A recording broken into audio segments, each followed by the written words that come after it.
Welcome to Voyager, please. Starting on time, online, For the at last the time. correct link, and literally here in it is July 23rd, 2019. This is unfortunately the end of the Hangouts support.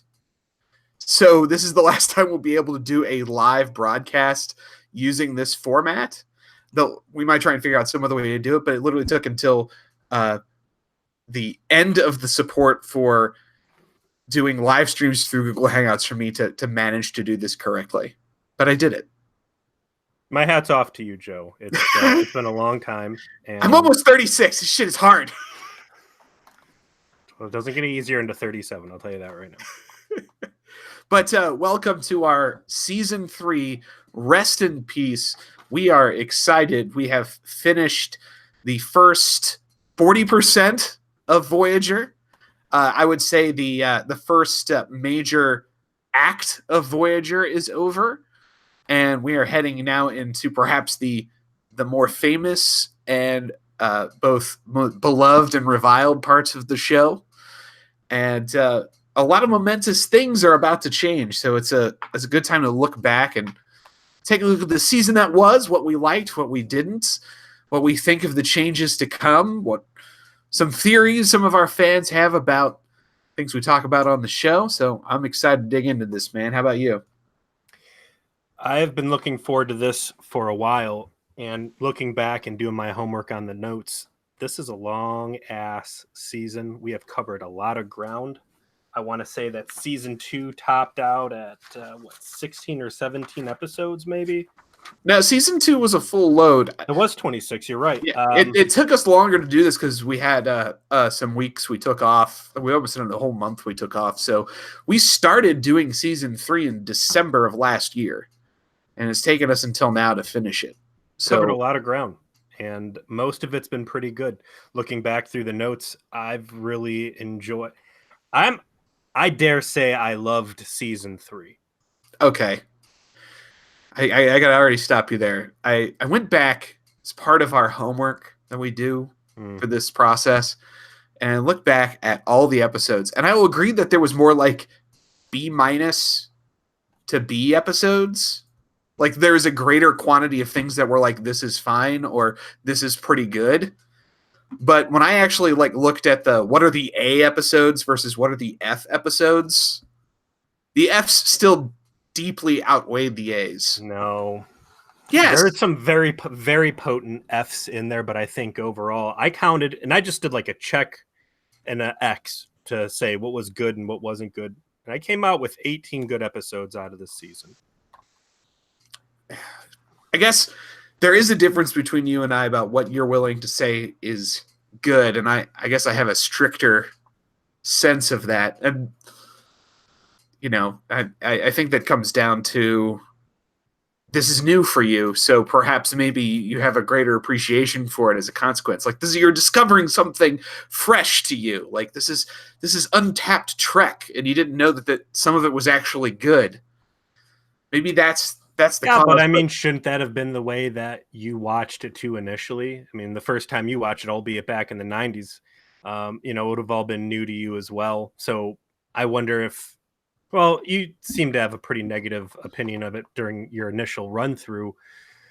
I don't know if it's just you were in a different place, the world was in a different place, or just the passage of time has soured things further. But I have actually appreciated the show more. I would agree that season 3 was the best of the 3 seasons so far. I would agree that overall its quality has been higher. But I think it comes down to this. Do you remember the episode Remember from early on in season 3 where it was the B'Elanna has sexy dreams? Of course. Do you think that was good? No. Okay, I was about to say, like, that's the kind of, like, was it great? No. Was it like interesting enough that I watched it and I didn't hate it? Was it like a C+, B-? Yeah. So that's what I'm saying. Like there was more of that and less this is turgid crap. And it definitely improved things overall. But let's cut to the chase, my man. Let's talk top 3, bottom 3. Oh, you want to get right into the nitty-gritty? There's going to be no discussions of Picard? I want to do a discussion of Picard, but let's actually discuss Star Trek Voyager before we discuss Picard, because I got fucking theory. I got a whole like board over off screen that's like the Always Sunny in Philadelphia. Like I'm trying to find Pepe Silva, you know. So we'll get into that. But what when we were reviewing like what are the A episodes of Voyager season 3 and what are the contenders? These are the ones I came up with that are contenders. Worst case scenario, The Shoot. Okay. Warlord. Absolutely. Fair Trade. And then Before and After, which was the Kess time travel episode. Give me those again real quick. Worst case scenario, The Shoot, Warlord, Fair Trade, and Before and After. I'm sorry, are you saying Fair Trade on best episodes? Yeah, absolutely. The Neelix. I'm sorry. I was mistaking that for False Prophets. I was like, God. Are you on heroin right now? What the fuck? Southern Ohio, you never know, but yeah. What's the billboard say? You wouldn't know that it's as bad as it is. It's yeah. There's we have somebody here who's saying Blood Fever better be in the top 3. Top 3 awkward sexual encounters, maybe. Top 3 Lisa Kink episodes. Top 3 hostile workplace episodes. Absolutely. Definitely top 3 HR sexual harassment claims. Not my top 3 episodes. I guess maybe Blood Fever is another indicative episode of Voyager. Did I hate it? No. What did I love it? No. But was it like a B-? Yeah.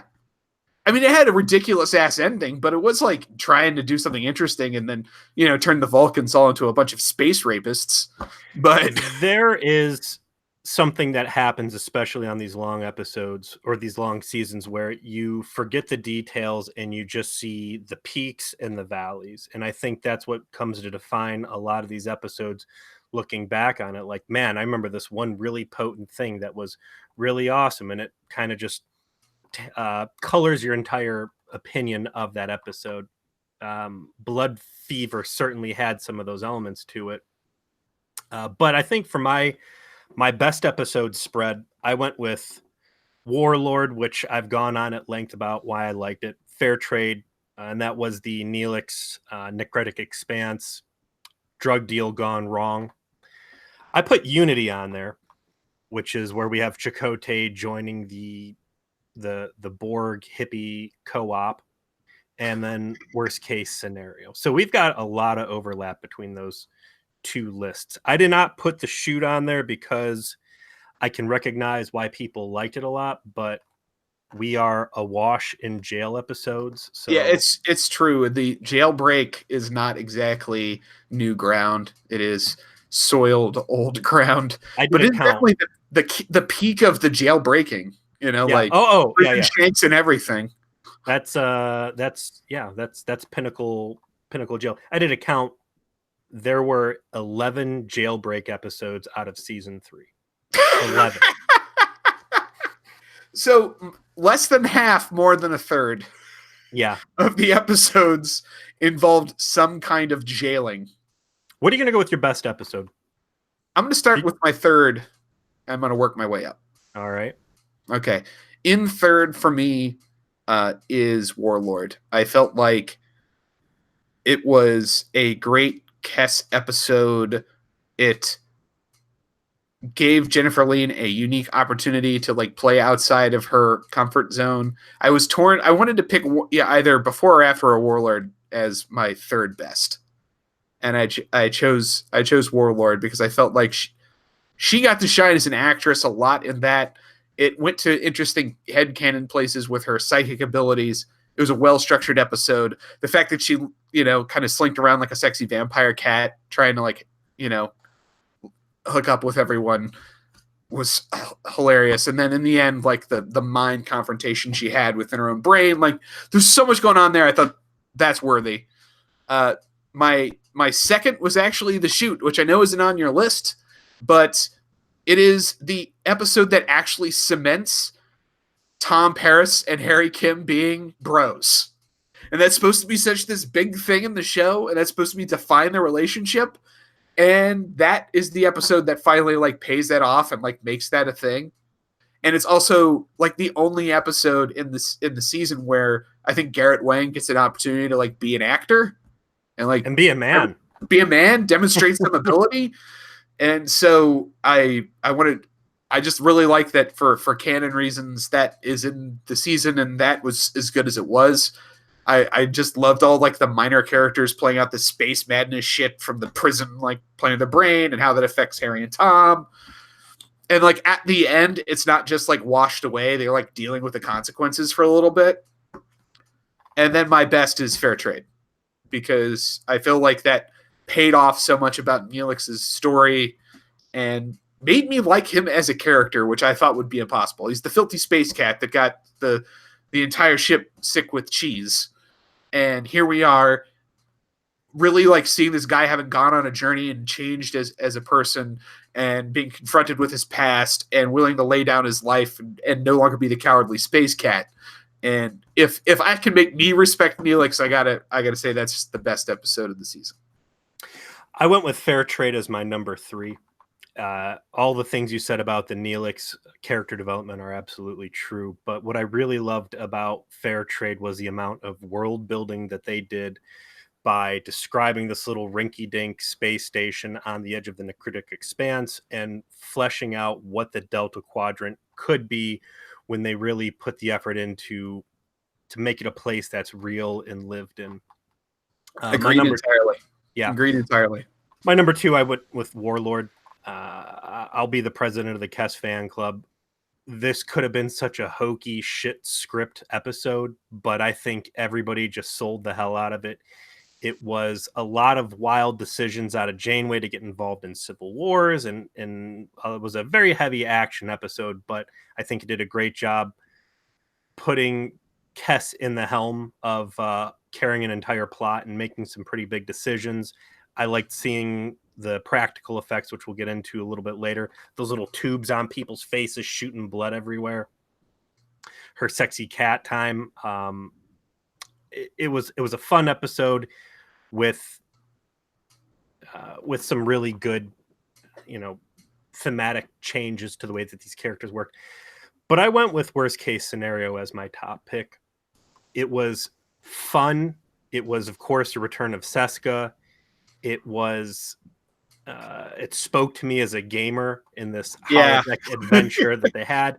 It was a fun episode where you had Star Trek, Starfleet characters acting like a family, doing that workplace thing, and then things got real. And I think that they, again, we just reviewed that not too long ago. I think it was 2 good episodes they could have split up, and the fact they worked them together and it played off as good as it did is a big credit to everybody involved in that.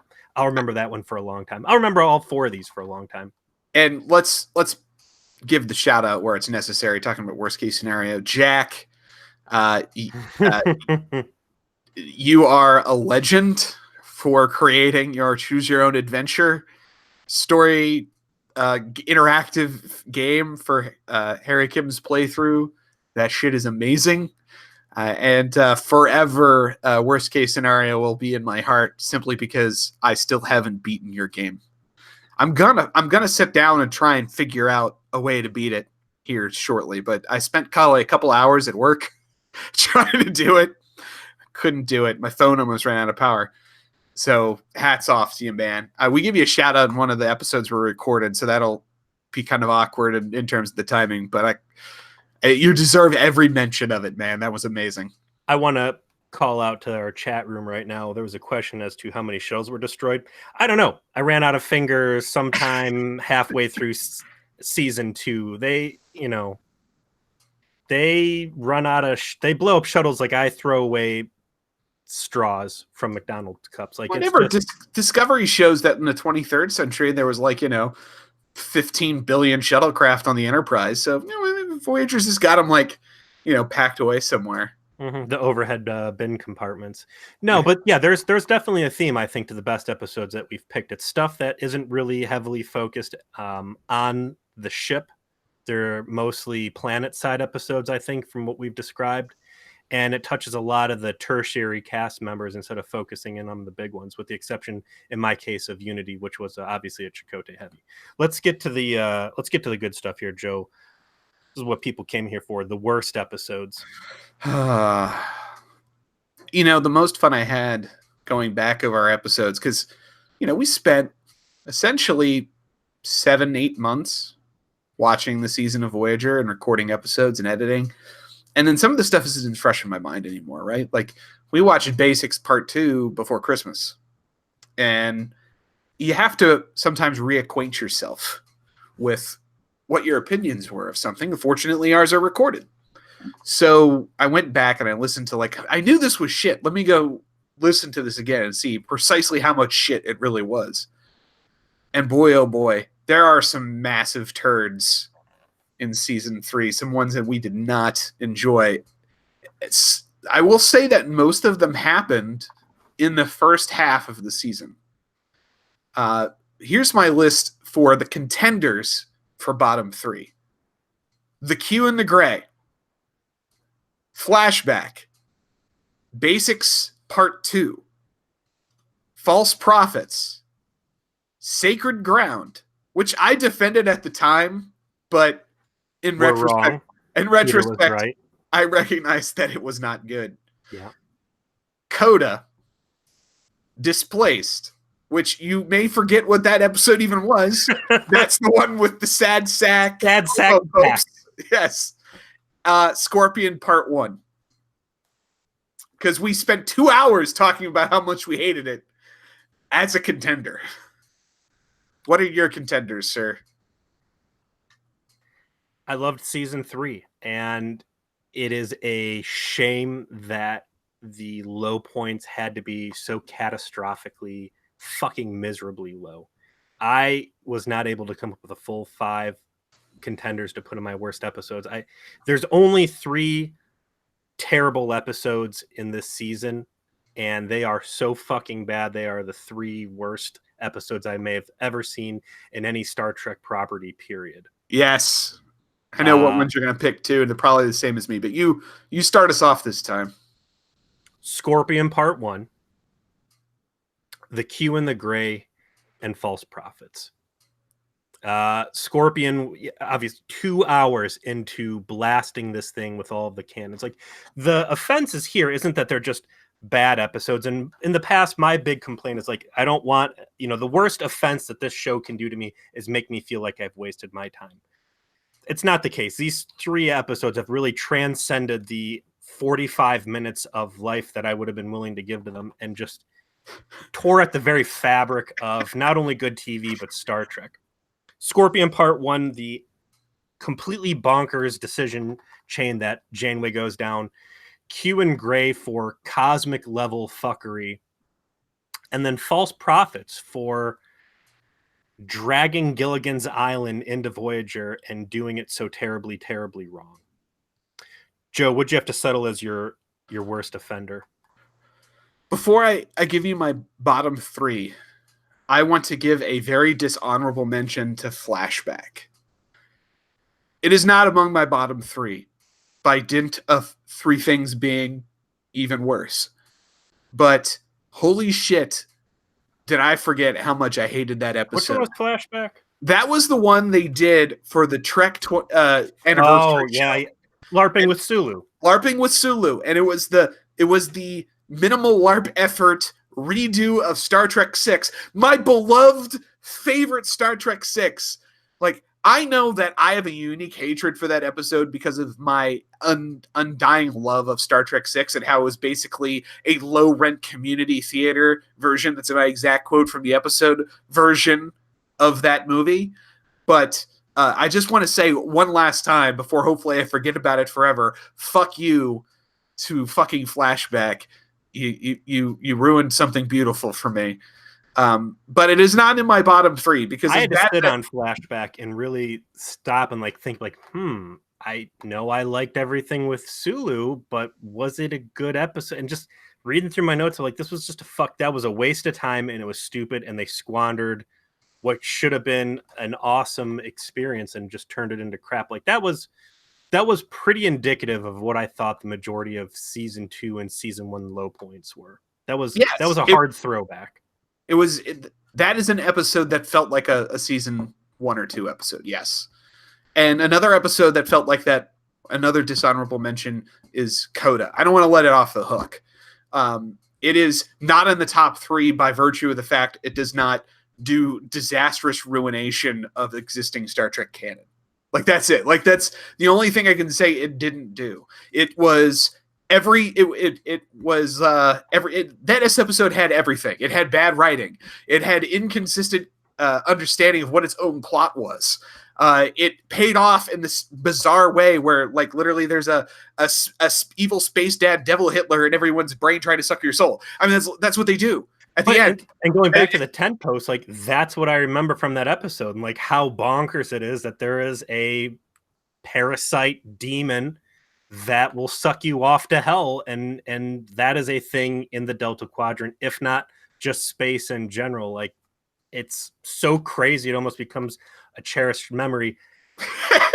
Coda was like pretty cool up until like the halfway point, and then it's like, wait, what the when they throw away the multiple deaths and it turns into I'm your dad and come into the light, and then it just got fucking miserable at the end of this. It was season. Like 2 spec scripts. They just like smashed together, and they're like, okay, this is it now. Blended them together like a card player shuffling cards. Yeah, like it was awful, and it is only not on my bottom 3 because it is awful in isolation and then thrown away.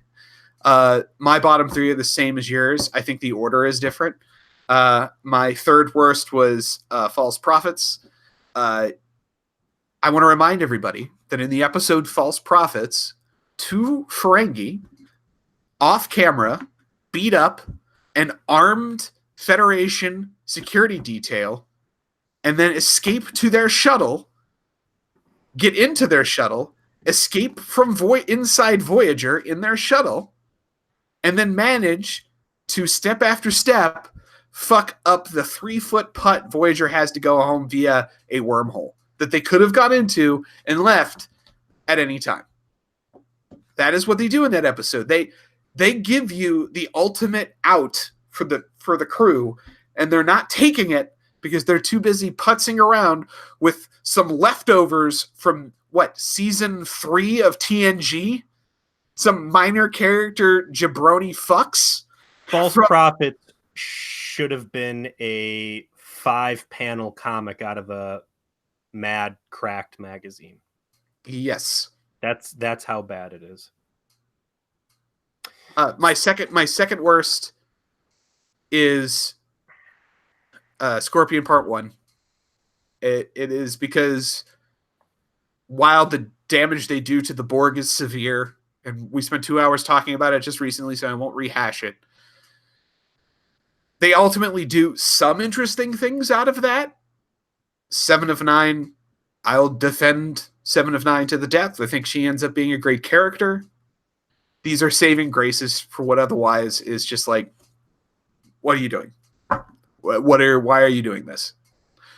My worst, though, is the Q and the Gray, because unlike with what they do with the Borg, they never redeem anything they do with the Q. They just turn them into stupid-ass cartoon characters that get clowned like they're a bunch of clueless schmucks and not omnipotent space gods who should be the scariest shit the Federation should ever encounter. It's just awful. I listened to our entire episode about that, and we barely talk about the episode and spend probably half of the 50 minutes complaining about how the writers of the episode clearly never understood what made the Q interesting in the first place. And that you looked that up, that they didn't know.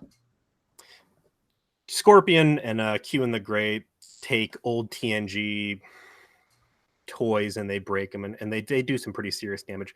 I'll chalk that up to bad writing and people not really understanding the subject material. False Prophets was just bad buffoonery that was inexcusable. It had no place in a serious television show because of how stupid they were. And like you said, like when I started listening, the whole thing about like them even getting involved in what the Ferengi were doing on this planet, how they felt any sort of compulsion to get involved in everything else, it was a shit bad episode, and I just think about it and I get really fucking pissed off. So I give False Prophets my worst episode of season 3, hands down.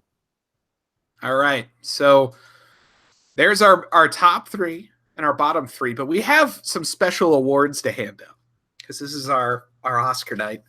And one we came up with, I'm sorry, that you came up with, Peter, credit where credit's due, was the Weakest Shit Award. That each season we find the moment. Stevie turns around and is like, I can't wait to hear what this one is. We find the moment that defines the weakest shit that happened in the season. And we've had some real winners in the past, like Janeway not bothering to try and rescue all of the people on Neelix's home moon. Unforgivable. So we've got some contenders here for weakest shit. Let me read them off. Here are our contenders. This is your contenders. I got mine separate. Okay, here are my contenders. Tom Paris holding a gun on the Q. Just rolling up to him with the Q weapon. Flintlock pistol, man. Just like as if he's Florida Man hiring someone to kill his wife.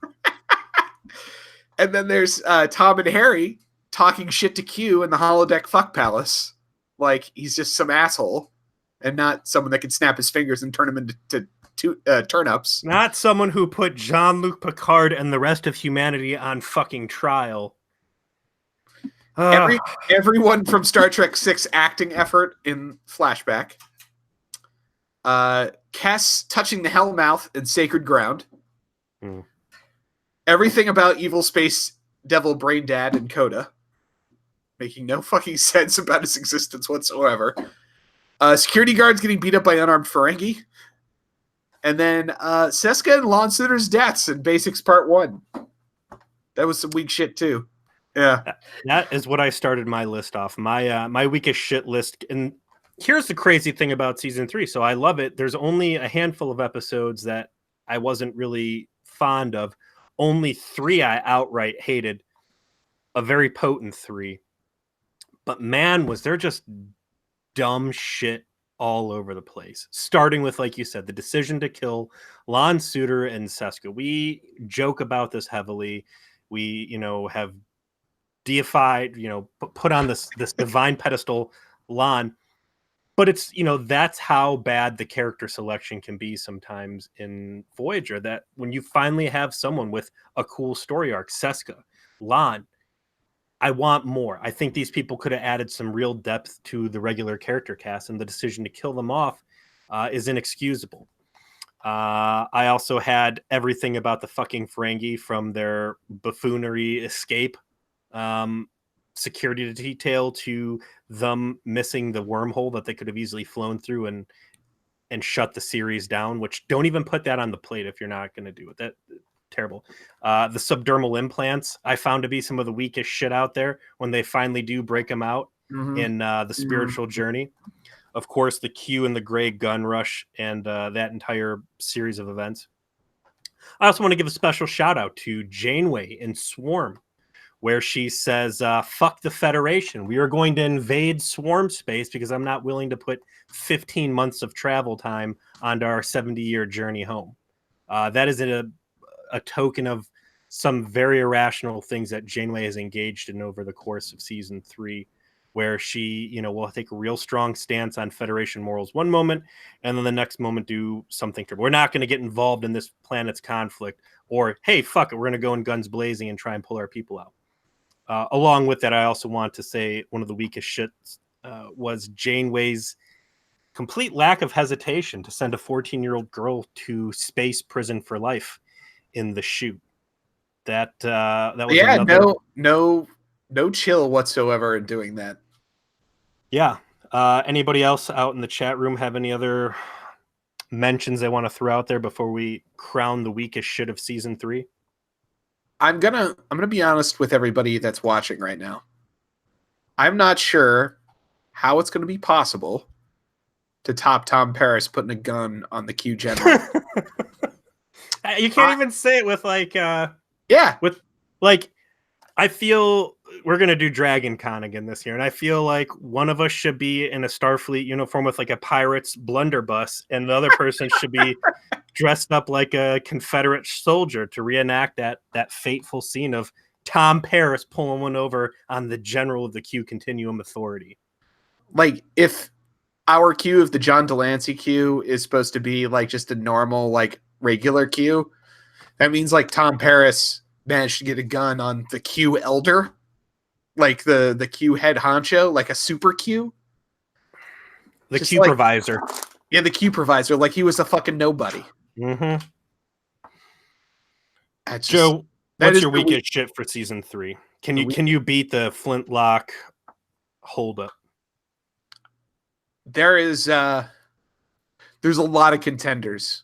There's a lot of possibilities. I will give my single dishonorable mention to the deaths of Seska and Lon Suter as being straight up Jerry Taylor straight up saying, I don't want to go anywhere else with these characters, so kill them.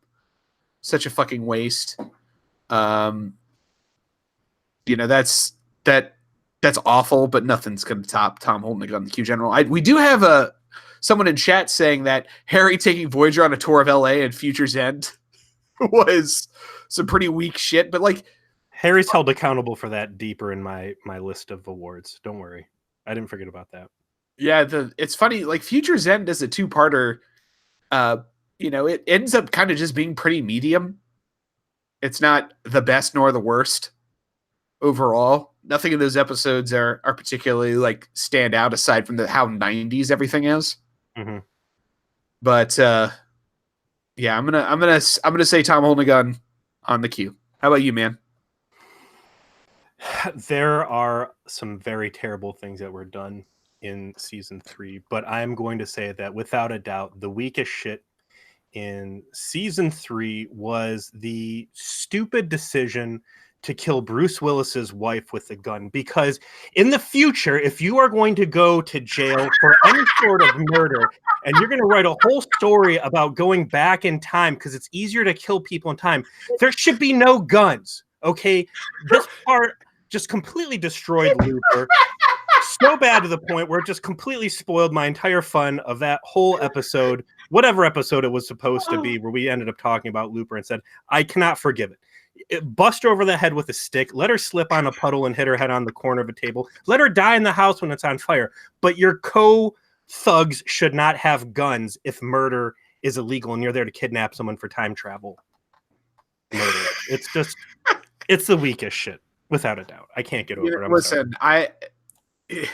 I understand that you really don't want to appreciate Looper, probably one of the best sci-fi movies made in the past. Looper is good, but it's just stupid. Because you just want to find a minor flaw in their time travel logic, and it's a major flaw. You just can't get past it. I understand, it's your neckbeard sprouting a little bit, but I still appreciate you as a man. That's fine. Like the Ferengi. Oops, we missed the wormhole home. That would have been a fucking solid deal because we slipped down a banana peel is essentially what happened. That's get the fuck out of here. That it should have been a blooper. It should have been a web comic. It should have been something out of Lower Decks, the animated series. It's Rick and Morty. It's not anywhere deserving of actual sci-fi in this. It's an insult to everybody who put the time in to watch. Agreed. Now let's turn our attention to a positive topic. Who was the best character this season, Peter?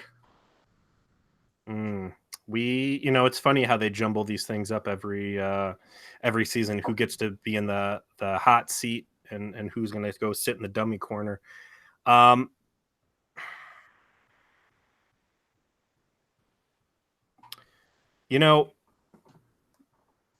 had a couple really good, solid moments there.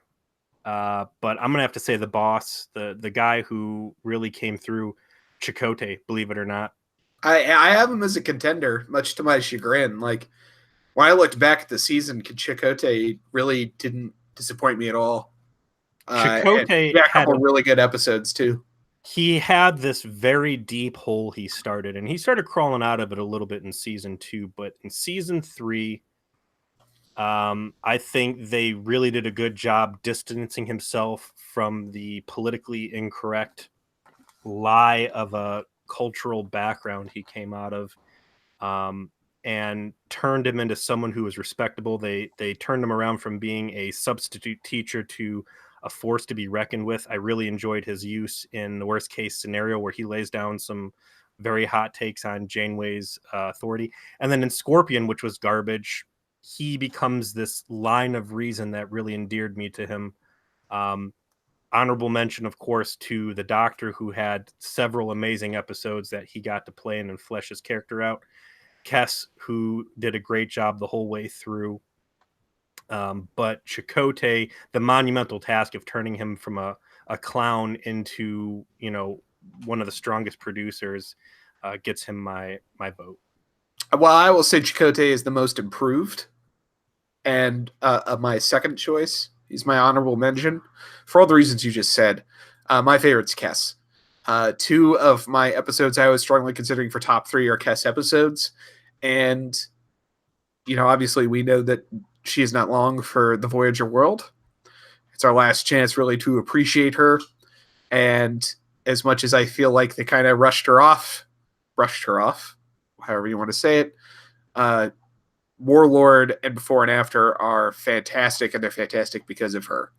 And so I'm going to say, with 2 of the top 4 episodes being essentially solo pieces by her, Kess is my favorite character. That math adds up, man. And while we're talking about Kess and her departure and Jennifer Lean, how would you like to indulge in some wild conjecture? I would love to indulge in wild conjecture. Please go on.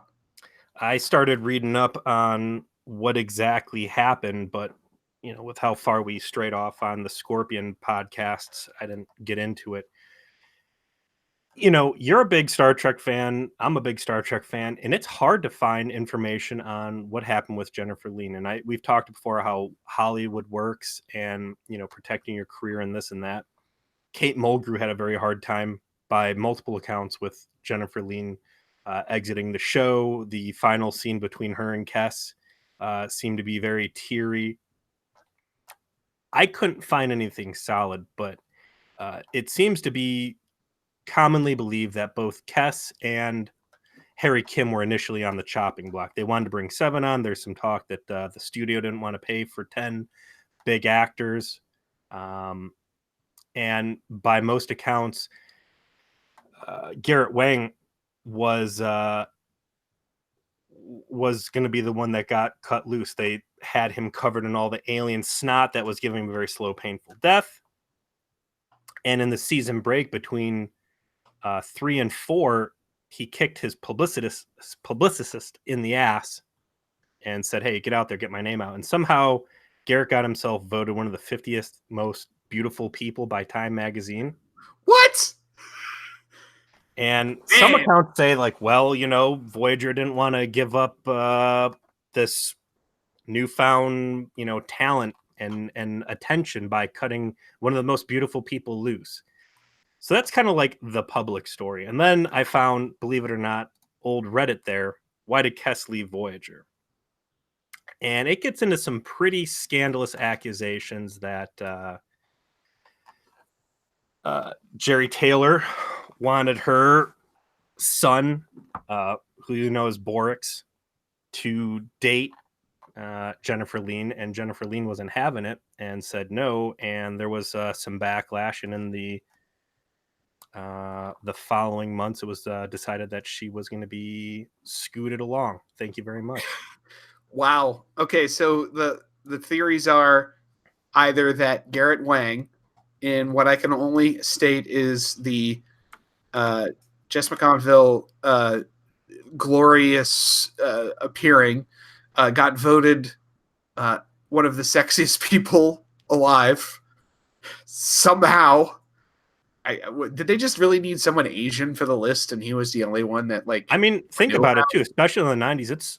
I couldn't tell you another really mainstream popular Asian male actor from the 90s. You got me there, man. Like, that's just insane to me. Doughy faced Harry Kim. I mean, he's not. To be fair, he's not an ugly dude, and I'm not gonna.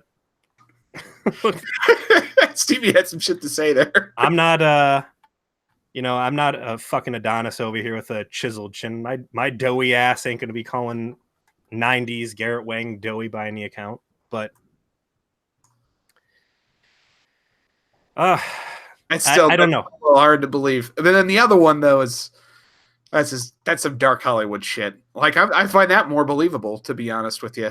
Jackie Chan got thrown out there. Jackie Chan transcends the 90s, man. You can't say he was a 90s person. He's just a force of nature. He's always out there. And I don't think Jackie Chan's going to really get tagged as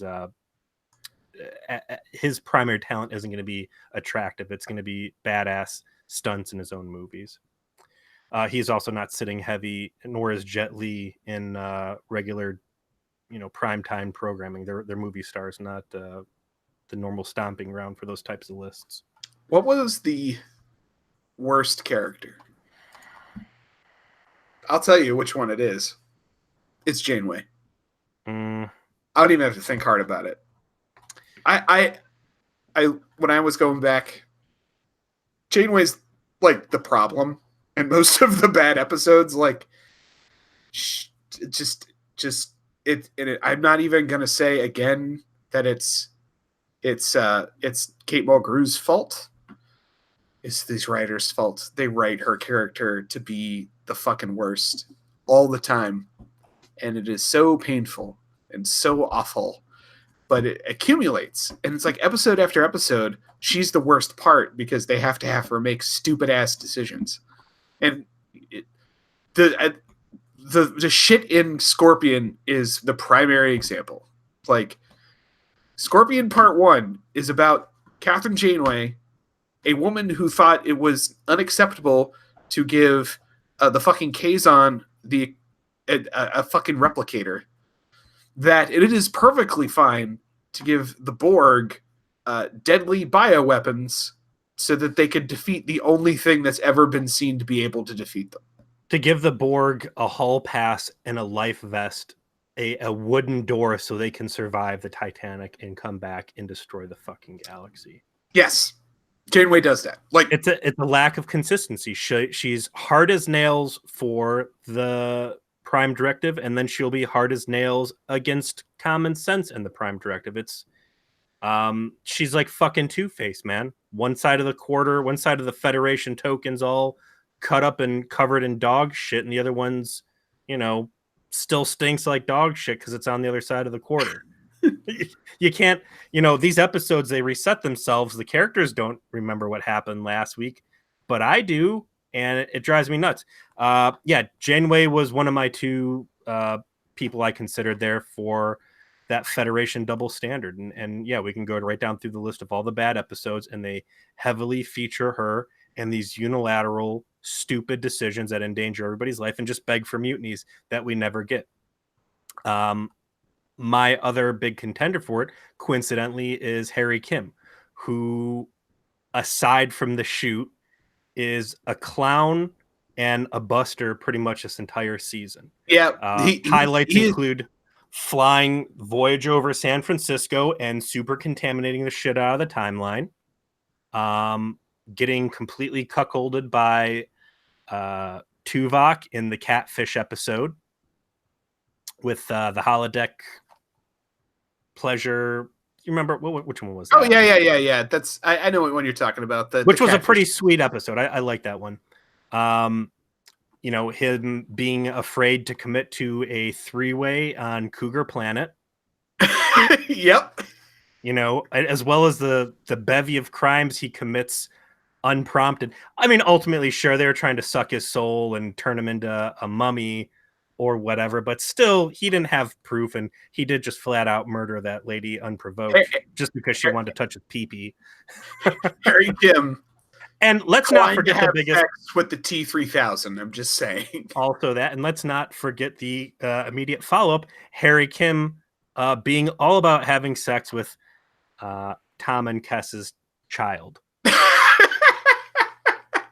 I mean, how can you top that? Like, a time travel episode. How you top it is you give the fucking Borg a pass on being eradicated. That's what it takes to outdo Harry Kim banging his best friend's 3-year-old daughter. Okay, is giving the Borg permission to kill everybody on a long enough time. Harry Kim was probably present at that child's birth and watched it grow up over the course of a year and was having sex with her before that year was over.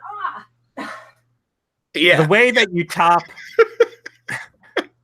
you top Harry Kim doing these terrible things is you tell the executive producer's son, no, I won't go on a date.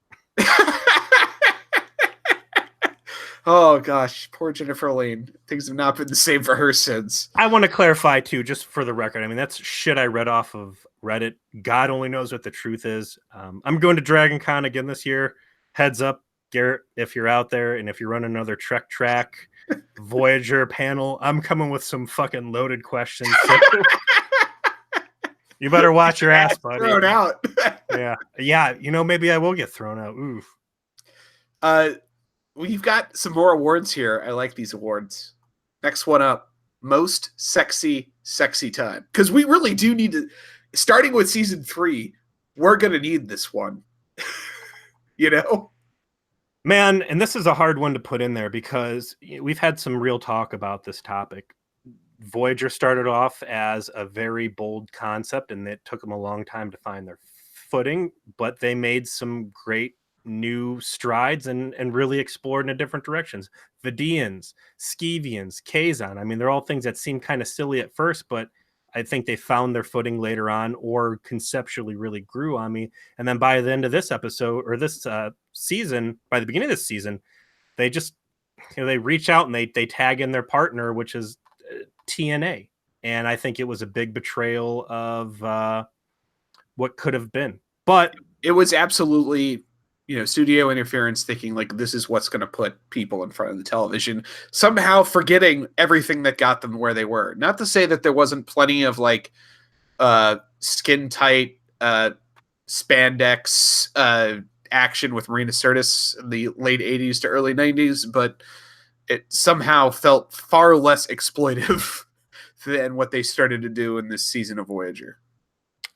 We've got some shout outs already. The Q in the Gray, where the Q turns Janeway's quarters into the Swedish Love Hotel. Shudder. That's Mike Nye. That LOL at Neelix's feet also on that one. mm-hmm. That is solid. I would say my most sexy time was Harry Kim trying to tie up his would-be threesome. It seemed like he's into some kinky shit. Like that was like his activity was that he wanted to convince these ladies he wanted to like bone them while they're blindfolded and chained to the bed or something like that.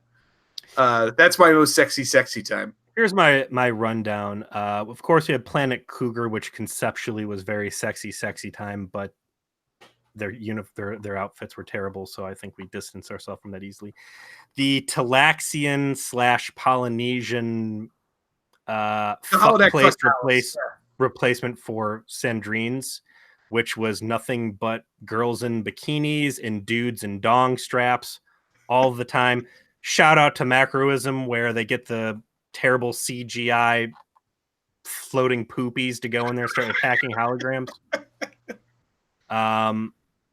The 7 of 9 pose, the made for computer wallpaper introduction to her silver suit, which was just blatant sex on screen. Oh, that's season 4. You're jumping. Oh, I'm sorry. I've pulled back the curtain. Spoiler.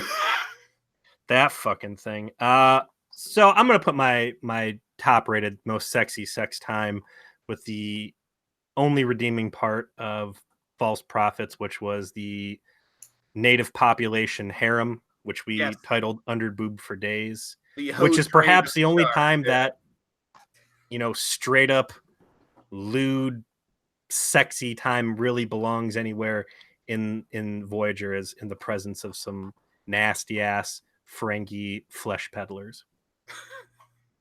The Fun World Building Award, I think has to begin and end with something you alluded to already, and that is the Necrid Expanse space station, and the sudden out of nowhere, the Delta Quadrant is this cool, gritty, untamed part of the galaxy, and you kind of get a taste of this version of this world that could have been and was not. Was the most fun world building I think they did in season 3, and unfortunately saw only a little bit of follow-up afterwards. It was a taste of the Voyager that could have been, and unfortunately very rarely is. I think that season 3 did a terrific job of building out not only the Delta Quadrant in some key situations, but life in the Federation overall. And I think maybe that's why I really enjoyed season 3 to the degree I did, was the amount of details and stuff they fleshed out. They did a great job making Tuvok interesting through his own. That was like the only cool part out of Flashback. That's a LARPing with Sulu Excelsior episode, was him talking about some of the cool shit he went through there. I will say that their attempts to make Chakotay better by getting rid of his goofy made-up religion is offset by them whitewashing away his Maquis behavior, and a lot of Maquis behavior for the rest of the crew as well. But some good points for the world building. I mean, absolutely the Necritic Expanse station. I really liked in Macroism the goofy aliens that like had the weird gestures. I thought it's hard for Star Trek to put stuff up out there, alien races that actually come out feel alien, alien. And I think those guys really nailed it hard, especially when they became very dangerous and very scary later on with this zealous approach to purifying the minor colony and then wanting to come and blow up Voyager because they had been infected. Real Life, which is the Doctor's holodeck family episode, getting Volky with it, some of the Federation prejudices against Klingon culture. They did more in that episode than I think they really realized, and that was all excellent. But my favorite moment of world building out of season 3 came from our introduction to what happens when a Vulcan wears a Hawaiian shirt. And that's courtesy of Borix. That full button up, it was so on the nose. I loved it, and there you go. So I guess the next award that we have listed here that you wanted to give away was Best Guest Star. It's hard to top, in my opinion, the addition of Sarah Silverman into the Star Trek universe. She stuck out so much in that episode because she clearly is trying to play it straight when she's a comedic actress and was being asked to do shit she should never have been asked to do. I wouldn't say she was the best, though. Remember Senator Kelly from Remember? Absolutely, man. Best X-Men cameo, hands down. I'm thinking of all that. Like he was a good character. Like he was. Remember, he was the best wasn't part of that episode. Everybody did a good job in that episode. I don't want to shit on that episode. Like it wasn't bad, and it certainly wasn't Voyager bad. There was a lot of good stuff. Just ultimately, it was kind of I don't know. It, like you said, it pointless by the end of it. I've got an award for that episode specifically later on. Senator Kelly in that episode, Bruce Davidson is his name. Yeah. He might be the best. I can't give it to George Takei. Like, he did a good job in Flashback. He was the only one who did. Like, he seemed to be the only one pleased to be there. It definitely made me wish that they had given him like an opportunity to play that character again in a real way, done like some kind of show with him or something. But it was in service to what was otherwise shit. And I did not enjoy the experience of watching that. But Senator Kelly in Remember was actually like the most compelling part. Like the scene where he's convincing B'Elanna, but not B'Elanna, about how her boyfriend is evil. Like in the insidious nature of their like racial hatreds. Yeah. Was well done on his part. Like he tried hard. He did. He gave it all his full effort. Yeah, maximum effort. I'm gonna go with my best guest star, Howard fucking Hamlin, man. Favorite son. I can't wrap my mind around how much of Better Call Saul ended up in this, but seeing Howard Hamlin chilling out, doing biker crank, having his 3 ways, getting turned into a mummy, just loving life to its fullest, live fast and die young.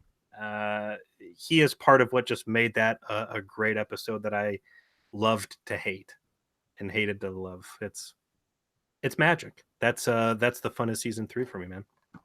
Best AI flip out. And boy, howdy, did we get some front row to this. We have put a lot of time and discussion on this podcast into what the Doctor is and isn't, the life of a hologram, the difference between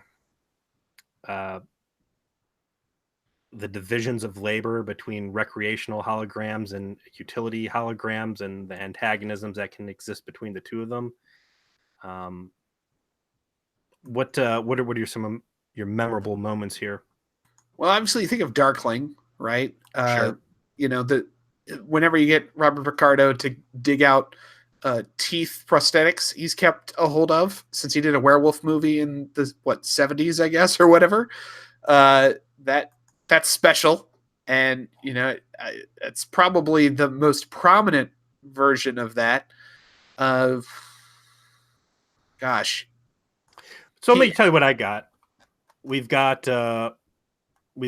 Darkling, and specifically the moment in there I loved was him torturing B'Elanna with the hypo spray, which was a very nice insight to what can this technology do when it's being abused. Worst case scenario, when they go to treat Tom's phaser wound in sickbay, instead the doctor injects him with like nitric acid and then choke slams Tuvok into the bio bed. Very nice. Scooting him off. That was very funny. But I think my favorite moment of the Doctor being naughty and off his rails was in Coda, the first part of Coda, when it's just Janeway dying over and over again. She gets the phage, and the Doctor quickly assesses that there's nothing he can do other than give her a clean, fast death. And I think that was a really nice example of some classic, cold, methodical math not working out in the favor of the human leadership. I thought that Janeway, Kate Mulgrew really portrayed a frantic, scared death in that one, and Picardo played it off well as, I'm doing this. I don't enjoy doing this. I'm trying to help you, and sorry, Dave, I can't do that. We've had a listener suggestion of when B'Elanna goes to try and disarm the holodeck during the catfishing episode, and all of the Polynesian fuck palace holograms try and choke her out and kill her and Tuvok. Is it a good AI flip out? But I think that's too little agency in those AI programs, and instead actually we'll give the award to the Doctor when he is the colonel to Lon Suiter's Solid Snake and is instructing him in how to sabotage the ship and kill Kazons. That is, him channeling his inner Che Guevara, and I like it. I like that the AI turned murderous the moment he had reason to. No one had to order him to. He just went and he utilized the fact that he had a psycho at his disposal and told that guy to go kill everybody. Yeah, he goes 0 to genocidal very easily, and that's the kind of person you want to have in your corner when your ship's getting boarded every other week. Shame that Chakotay pulled him off and spared all the sad sacks a brutal holographic death. Best line. I know what mine is. You'll never guess it. It's a mystery. Let me see here. I really like the one Chakotay threw out where he's making fun of himself about being the only Indian who can't make a fire. It's true. That's good. Q's one redeeming quality out of Q in the Gray, where he orders Neelix's bar rodent to make him another Damn it! drink. All right, you did guess it. Fuck. Chakotay's mutiny speech in Worst Case Scenario is probably some of the best writing and most appreciated moments out of the entire series for me. I think, like I said before, it had to come way earlier, and having someone say it and forcing what I felt, and I know you feel differently, but making the viewer acknowledge the fact that what Janeway does is stupid, but it's the right thing to do because the alternative is too cutthroat for anything you can put a moral backing on. But I'm going to say my best line comes down in Warlord, where possessed Kess is like, she has the dead opposition's little brother that is she trying to like co-opt into her regime for legitimacy, and her old wife who is getting pulled along on this crazy adventure. It's like, yeah, by the way, we're all gonna fuck. He's new. He's gonna help us legitimize the government, and she's a real sweetheart, and we're gonna be a big sexy family. Look, I've got my thigh-high boots on. We're gonna do this now. Let's go to the bedroom. That's the winner. My second favorite, since you guessed my favorite, which was Q calling Neelix bar rodent, which is just the only part of that episode that was redeemable. So I remembered it. The speech that Sulu gives Kang in flashback, like it's the piece of the timeline from Star Trek 6 that wasn't actually in the movie, and it was like Sulu trying to sneak into Klingon space like through a nebula.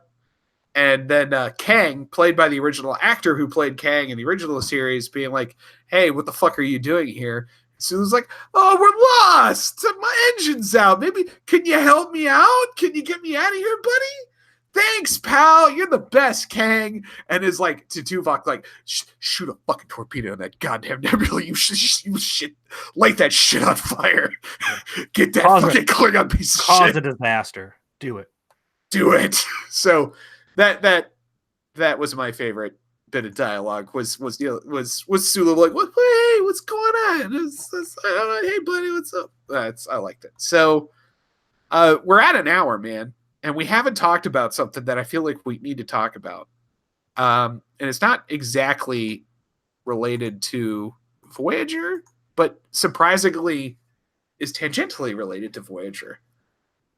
That is the new Picard trailer. Have you seen it? Yeah, we had our discussion about it in the trauma support group. I'm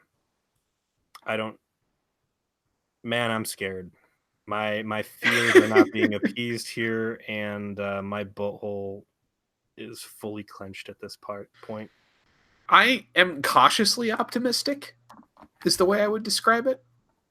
I understand the fear. I don't have a lot of trust in some of the people around it. I am pleased that Kurtzman is not show running it and that more capable people seem to be in charge of it. I am heartened by the plot. The plot appears to be that it's Borg related, specifically that the Romulans appear to have been doing some kind of experimentation on the Borg. There's scenes of that shown in the trailer. And that ties in really directly, apparently, with both the end of Voyager and some things I don't actually want to talk about because it would spoil it for you. And Hugh in the episodes, Iborg and Descent, I think. The two-parter that ends season 6 and goes into season 7, where they run into Hugh again and lore and all that. So whatever is happening in the show seems much more steeply ensconced in TNG lore and Trek lore in a way that Discovery obviously cannot fucking bother to allow themselves to be attached to. And that gives me hope. I have heard through a source that I think is reputable because they were right about some things about the show being delayed, which ended up being announced this past weekend, is that the initial trajectory of the show didn't have nearly as much involvement of past figures of Trek, and they got scared, and that's why it's being delayed, because they're doing a lot of reshooting and restructuring of episodes so that they can add in more things from TNG, which is why I think all of a sudden you heard about, all of a sudden we got 7 and 9, and then we got Data, and then they announced that Riker and Troy are going to be in it. And I very much doubt that, any stones will be unturned by the end of this. I don't know if that's good or bad, but if they've got this plot dialed in a way that feels like something that comes out of the storylines that TNG gave us, then I'm, like I said, cautiously optimistic. I want it to succeed, obviously. I want it to be great. My opinion is still that Next Gen should not have been, reanimated. That they should have left good enough alone and tried to further develop the story with new people. That being said, there's obviously a financial component. CBS knows that this is like Final Fantasy VII remake, right? In case of emergency, Sony will remake Final Fantasy VII. It's happening. CBS wants to make CBS All Access work. They've hit the right price point where Patrick Stewart's back involved. Of course, we're going to see everybody else from Next Gen because what else are they doing? I think you're going to see single scenes with these characters to kind of catch up with them, which is fine. It's really all you need. You're not going to, I don't expect to see Marina Sirtis or, Frakes try and strap back on a space suit and be back in the saddle in a regular capacity. So, on paper, it all sounds like something that I'd be very interested in. Just watching it, I'm afraid that these new people they're going to be plugging in are going to be a little too plucky and just grating. And the whole thing just kind of feels by the trailer that I watched like a big fan-made, heavy fan service. I don't know. It looks like it's shot on a cell phone. Like something's wrong about the cinematography. It's too high def. I don't know. I can't put my finger on it, but the engage at the end was so cringy. Okay, so you did cringe on that too. Oh, That's not just me. I think that was done entirely for the trailer, by the way. That looked like something they did so they could end the trailer with that. But that was like, hey, fan service, guys. Fan service. I want to talk about Data real quick, too, which I'm pissed that the fucking YouTube clip I saw started with Data's face. I see so many people getting so butthurt about this. Like, Brett Spiner said a long time ago, I don't want to do this anymore. I don't look like I did back in my 20s. I'm an unaging android. Like, this is why I want out of the franchise. I don't know what they're doing to CGI his face in there, but if you go on YouTube and look up, oh damn it, deep fakes, you'll see Terminator 2 only had Sylvester Stallone's laid over. It's Schwarzenegger with Sylvester Stallone's face. Like the technology is out there. It's unsettling. We can get into Uncanny Valley and all other stuff, but if the effort's there, whatever. Take what you can get, move on. It's going to happen. It's not going to look perfect. We're not talking about a fucking major summer blockbuster movie budget here. It's a web series essentially. I'm fine with it. So am I. If Brent Spiner wants to do it, then great. If they need to use CG to make him more look like the aging android that he is, then great. Mm-hmm. I'm no problem with that whatsoever. I also didn't mind the Tarkin thing in Rogue One. So I thought Tarkin looked really good. I did too. So this would obviously look a little bit smoother than that.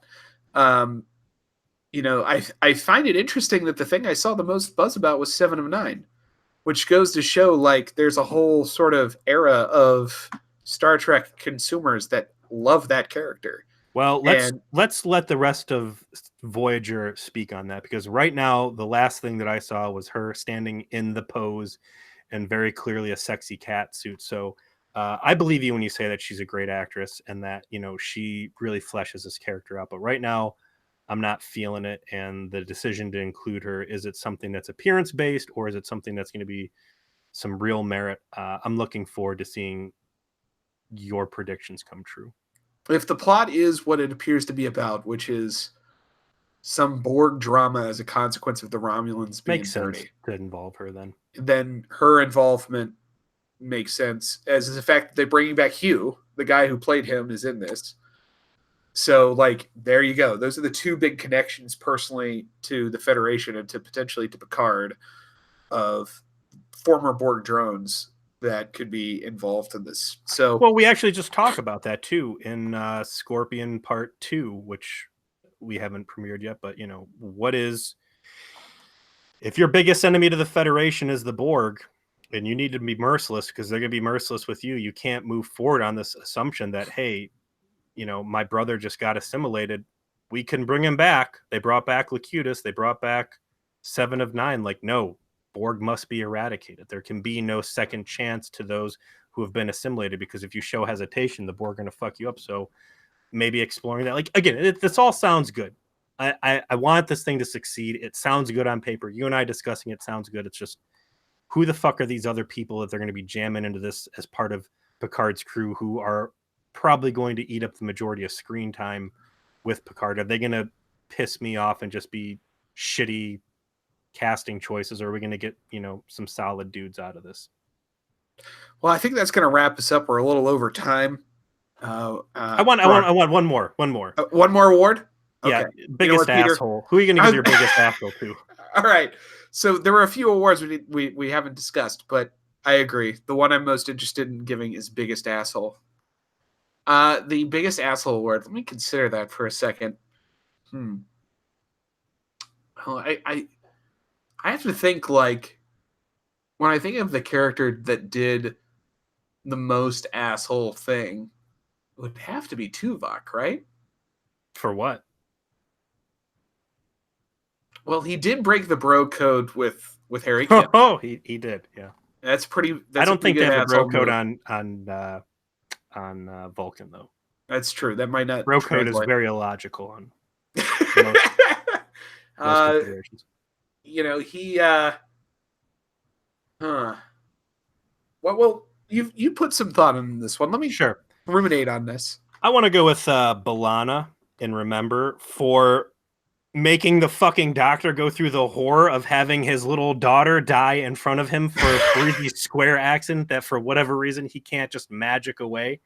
That is the kind of thing that will only, I think, inspire future AI revolts and keep her at perpetual odds with robot people, hologram people, and all the other artificial intelligences of the Delta Quadrant. That is pretty bad. I'm going to say the biggest asshole is... God.